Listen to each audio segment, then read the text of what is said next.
Japan दौरे के व्यस्त राजनीतिक और आर्थिक कार्यक्रमों के बीच प्रधानमंत्री टोक्यो के भारतीय दूतावास पहुंचे और भारतीय समुदाय के लोगों से मुलाकात की। मौका था विवेकानंद सांस्कृतिक केंद्र के उद्घाटन का। इस मौके पर पीएम बच्चों से मिले और उनसे बातें की और बच्चों ने भी उनके सम्मान में गीत पेश किया। कार्यक्रम के दौरान पीएम ने जब लोगों को संबोधित किया तो स्वच्छ भारत के अपने सपने की चर्चा करना नहीं भूले। इस पर सबसे बड़ा एक काम जो उठाया है और वो है स्वच्छ भारत का।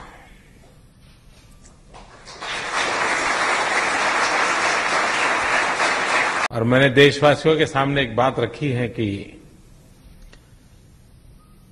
2019 महात्मा गांधी के 150वीं जयंती का वर्ष है और महात्मा जी को सबसे प्रिय अगर कोई चीज थी तो सफाई थी। भारतीय लोगों के बीच पहुंचे पीएम ने देश की बदलती छवि की भी चर्चा की। अपनी ताइवान की यात्रा का जिक्र करते हुए पीएम ने लोगों को बताया कि इंफॉर्मेशन टेक्नोलॉजी में देश में हुई प्रगति ने दुनिया में देश की नई तस्वीर पेश की है। तो हम सांप वाले नहीं रहे, हमारा बहुत डिवैल्यूएशन हो गया है। पीढ़ी दर पीढ़ी हम और हल्के फुल्के हो गए। तो बेचारा समझा नहीं। मैंने कहा पहले हम सांप से खेलते थे, अब हम माउस से खेलते हैं।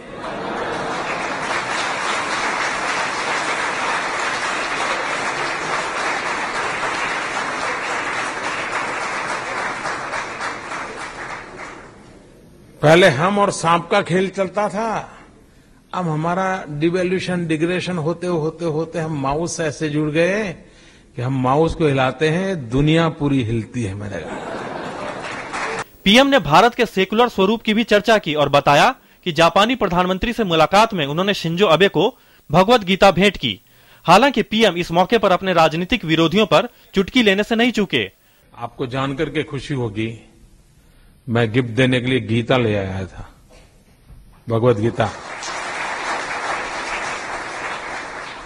मैं नहीं जानता हिंदुस्तान में क्या होगा, शायद एक टीवी डिबेट चलेगी इस पर। हमारे सारे सेकुलर मित्र बड़ा तूफान खड़ा कर देंगे। ये मोदी अपने आप में समझता क्या है, गीता लेके गया मतलब उसने उसको भी कम्युनल कर दिया।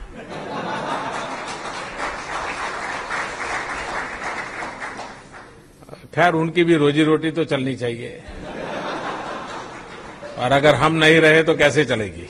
मोदी ने जापान के लोगों को इस मौके पर लुभाने में कोई कोर कसर नहीं छोड़ी और भारतीय लोगों को बताया कि वो भारत में पर्यटन के विकास में कैसे मदद कर सकते हैं। मैंने आपसे न येन मांगा है, न पाउंड मांगा है, न डॉलर मांगा है। उसके बावजूद भी आप बहुत कुछ देश की सेवा कर सकते हैं। प्रतिवर्ष 5 अपने साथी मित्र परिवारों को हिंदुस्तान भेजना शुरू करें।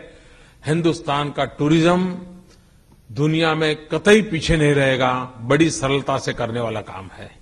इससे पहले सुबह प्रधानमंत्री ने जापान के सम्राट अकिहितो से इंपीरियल पैलेस में मुलाकात की। मुलाकात के दौरान कई मुद्दों पर चर्चा की गई। बाद में पीएम ने विपक्षी जापान डेमोक्रेटिक पार्टी के नेता बानरी कायदा से मुलाकात की। मुलाकात के दौरान दोनों पक्षों ने विभिन्न द्विपक्षीय मुद्दों पर बातचीत की। प्रधानमंत्री भारत जापान संसदीय संघ को भी संबोधित करने पहुंचे और इसके महत्व को रेखांकित किया। ये लीडरशिप की कितनी मैच्योरिटी होगी, दोनों देशों के नीति निर्धारकों की कितनी मैच्योरिटी होगी कि जिसके कारण 110 साल तक ये संबंध और गहरा होता गया। ये अपने आप में एक बहुत बड़ी प्रेरणादायक घटना है। जापान यात्रा में पीएम की संगीत प्रेमी की खास इमेज देखने को मिली।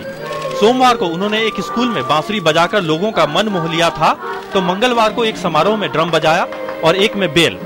पीएम की ड्रमर की छवि दिखी टीसीएस सांस्कृतिक अकादमी के समारोह में पहले 2 स्थानीय कलाकारों ने ड्रम बजाया और उन्हें देख नरेंद्र मोदी भी खुद को रोक नहीं सके और ड्रमर के ड्रम पर जुगलबंदी में लग गए। मोदी ने करीब 1 मिनट से ज्यादा तक ड्रम बजाया। पीएम मोदी की इस कला को देखकर समारोह में उपस्थित लोग तालियां बजाते रह गए। बाद में पीएम मोदी ने कलाकारों को भारत यात्रा का न्योता दिया। कुल मिलाकर मोदी की ये छवि नई राजनयिक कूटनीति का हिस्सा लगती है, जहां प्रधानमंत्री दुनिया को ये दिखाना चाहते हैं कि वो एक ऐसे देश के नुमाइंदे हैं जो हर कौशल में माहिर है। टोक्यो से नीरज सिंह और मंजीत ठाकुर, डीडी न्यूज।